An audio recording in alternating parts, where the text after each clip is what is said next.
अस्सलामुअलैकुम। आप सब मोमिनीन से गुजारिश है कि हमारे चैनल पीर महल अज़ादारी तसद्दुक़ रज़ा को सब्सक्राइब करें और साथ बेल आइकॉन को लाजमी दबाएं ताकि आपको लेटेस्ट अज़ादारी की वीडियोस मिलती रहें। यही कोशिश कर रहे हैं मेरे नाम दिल के सारे अब्बास मौला अब्बास मौला अब्बास मौला अब्बास मौला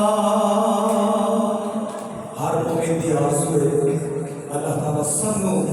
करबला दी ज़ियारत नसीब फरमाए। ये दुनिया में आदमी सिर्फ मौला अब्बास क्योंकि मौला बाबुल हवाई है। आरज़ू हर मोमिन ने जिस मोमिन के दिल च आरज़ू है कि करबला जाना है मातम ना करे अजे सिर्फ आवाज़ बुलंद करे जो मौला अब्बास का नाम लैके दिनों च जी हाजत कोई शरई हाजत आ वो अपनी रखते हुए मौला की आवाज़ बुलंद करे ताकि मातम ने थोड़ा सामने दे इस तो बाद इंशाअल्लाह मातम ने पेश करना लेकिन सब मिलकर बुलंद आवाज़ में पढ़े अब्बास मौला अब्बास मौला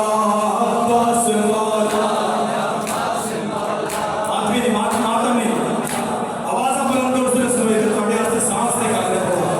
ताकि थोड़ा हौसला रखो उसने में पढ़ा सब बुलंद आवाज़ आ अब्बास मौला अब्बास मौला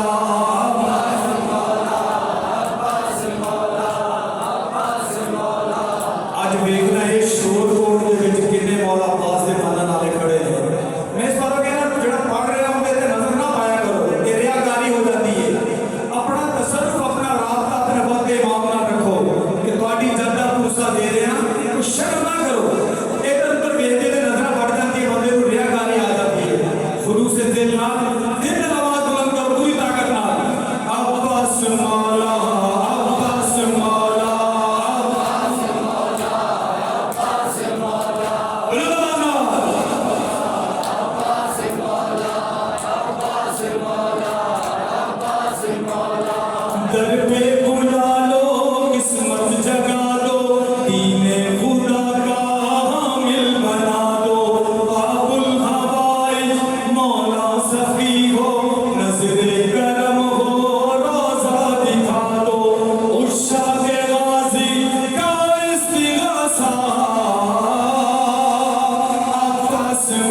दुश्मन पे